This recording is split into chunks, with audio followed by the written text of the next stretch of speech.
Hello बच्चों, मैं RP sir welcome करता हूं आपका जेएमके भास्कर कोचिंग क्लासेस में। और आज बहुत ही सरल शब्दों में, सुंदर शब्दों में अध्ययन करने वाले हैं कक्षा 8 अध्याय 3 चतुर्भुजों को समझना, इसकी प्रश्नावली 3.1 का। ये आप देख पा रहे होंगे गणित कक्षा 8 एनसीईआरटी की बुक है, एमपी बोर्ड की, और इसका ये 3.1 ये आकृतियां इसमें बनी हुई है। ये आप देख पा रहे होंगे। तो यहाँ पर कुछ आकृतियां दी गई हैं, ये बनी हुई है। इसको हमें हल करना है। कैसे करना है, ये बुक आपकी है, इसको देख पा रहे होंगे। इसी के अकॉर्डिंग चलते हैं, अध्ययन करते हैं, बोर्ड पर चलते हैं। तो देखते हैं यहाँ पर प्रश्न नंबर 1। यहाँ पर कुछ आकृतियां दी गई है, यहाँ पर कुछ आकृतियां दी गई है और इसके बाद लिखा हुआ है ये आकृतियां 1 2 3 4 5 6 7 8, ये 8 आकृतियां दी गई है। और इन आकृतियों के लिए यहाँ पर लिखा है प्रत्येक का वर्गीकरण निम्नलिखित आधार पर कीजिए। इनका वर्गीकरण करना है हमें निम्नलिखित आधार पर। कैसे करना है? साधारण वक्र। अब इनमें से हमें बताना है साधारण वक्र कौन कौन से हैं, फिर हमें बताना है साधारण बंद वक्र कौन कौन से हैं। तो सबसे पहले हम बात करते हैं, जो बात आती है वक्र की, बात आती है वक्र की। आखिर वक्र क्या होते हैं? तो वक्र की बात करें तो वक्र एक घुमावदार टेढ़े मेढ़े आकृतियां होती हैं।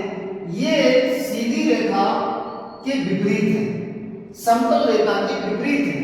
इस प्रकार से ये हमारी रेखाएं घुमावदार इधर का उधर है, ये हमारे वक्र हैं।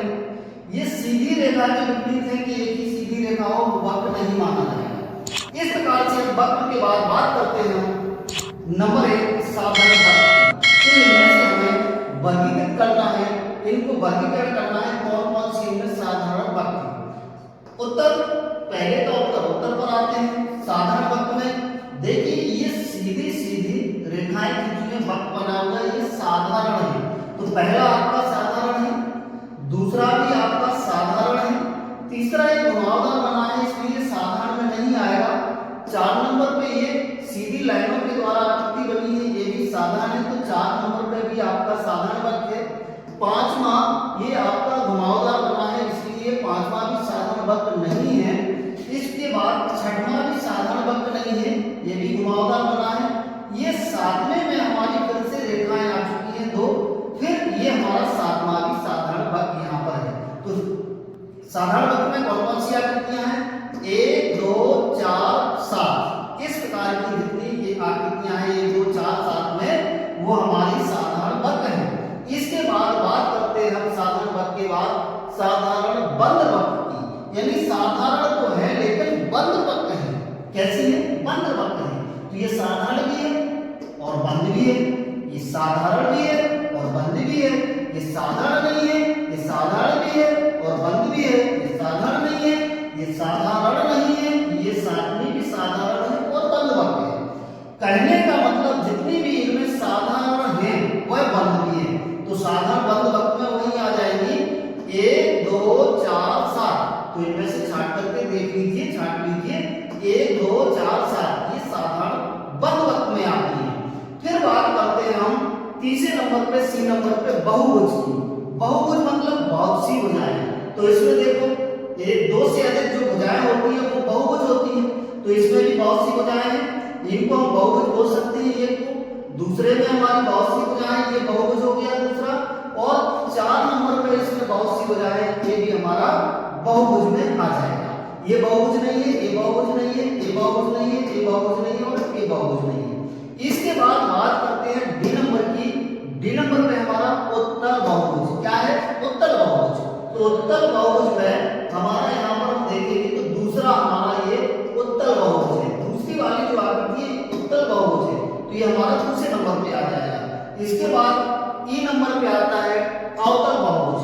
तो अवतल बहुभुज में हमारा पहला है अवतल बहुभुज और इसके बाद 4 नंबर पे जो आकृति है वो अवतल बहुभुज में आती है। इस प्रकार से हमारी ये 8 आकृतियां दी गई है। इनमें से साधारण वक्र और साधारण बंद वक्र और बहुभुज और उत्तल बहुभुज और अवतल बहुभुज कौन सी आकृतियां हैं उनको अलग अलग वर्गीकृत करके यहाँ पर आंसर में आपको बताया जाएगा।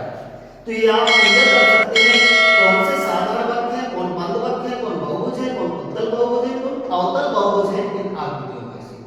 ओके, बात करते हैं नेक्स्ट क्वेश्चन। हमारा दूसरा प्रश्न जो है समबाहुभुज क्या है। यहां पर देखिए समबाहुभुज क्या है।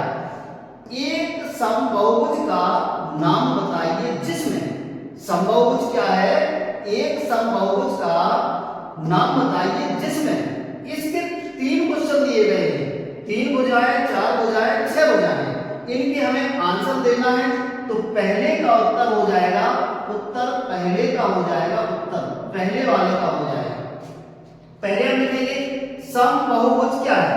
तो समबाहुभुज की पहली परिभाषा आपको बता देते हैं। समबाहुभुज यानी समान भुजाओं से बनी आकृति को समबाहुभुज कहते हैं।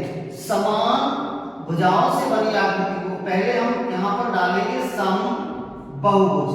समबाहुभुज, समबाहुभुज क्या है, समान आकृतियों से बनी,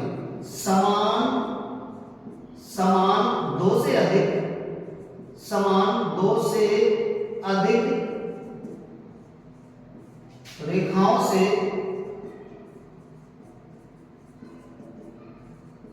बनी आकृति समबाहुभुज कहलाती है। समबाहुभुज कहलाती है। समबाहुभुज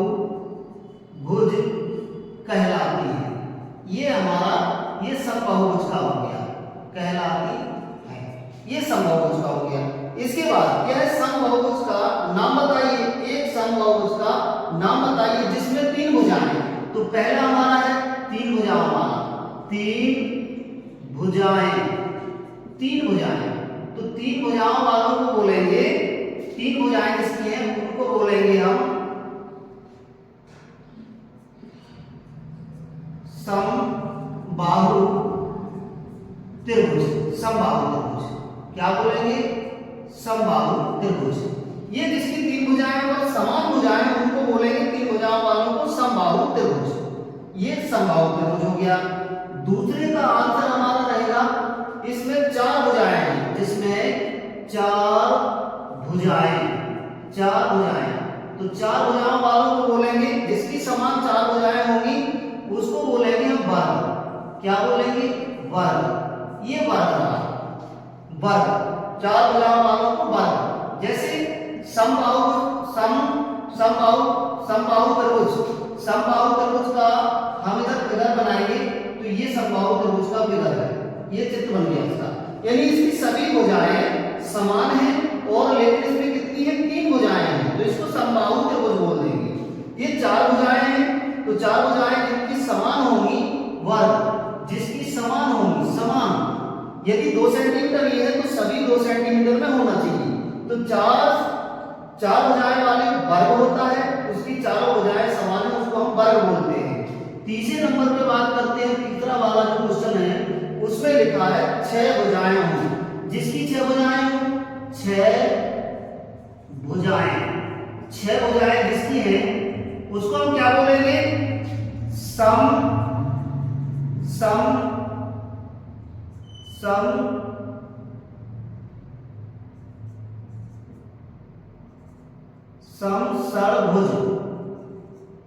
इसको बोलेंगे हम समषड़भुज। समषड़भुज यानी 6 भुजाएं जिसकी होती हैं उनको हम समषड़भुज बोलते हैं। समषड़भुज ये 6 भुजाएं होती हैं। इसकी आकृति की बात करें तो इस प्रकार से आपकी हो सकती है, 6 भुजाएं होना चाहिए और ये समान होना चाहिए। 1 2 3 4 5 6 भुजाएं हैं और समान भुजाएं हैं। इस प्रकार से ये आप समझ सकते हैं। अध्याय 3 का प्रश्नावली 3.1 का पहला और दूसरा क्वेश्चन बिल्कुल ही सरल भाषा में आप समझ पाए होंगे कि हमें इसको किस प्रकार से करना है। और दूसरा क्वेश्चन हमारा पूछ रहे हैं समबाहुभुज क्या है, तो उसका भी परिभाषा यहाँ पर परिभाषा दिया है। और एक समबाहुभुज का नाम बताइए जिसमें 3 भुजाएं हैं। 3 भुजाएं तो समबाहु त्रिभुज बोल देंगे। 4 भुजाएं हैं तो उसको वर्ग बोलेंगे और 6 भुजाएं हैं तो समषड़भुज, इसको बोल देंगे समषड़भुज। यानी कि 6 भुजाओं वाला समषडभुज, इसको बोलते हैं कि समषडभुज। तो ये 6 भुजाओं वाला हो गया। इस प्रकार से आज आपने 3.1 का अध्ययन किया। 3.2 नेक्स्ट वीडियो में मिलते हैं। तब तक के लिए JMK Bhaskar coaching classes YouTube channel पर नए हैं तो सब्सक्राइब करें, शेयर करें, लाइक करें, कमेंट करें और इसका फिर से अध्ययन करें। बहुत अच्छे तरीके से आपका ये 3.1 प्रश्नावली आपका होने वाला है। नेक्स्ट वीडियो देखने के लिए आपका वेलकम है। ये 3.2 वीडियो 3.2 प्रश्नावली आने वाला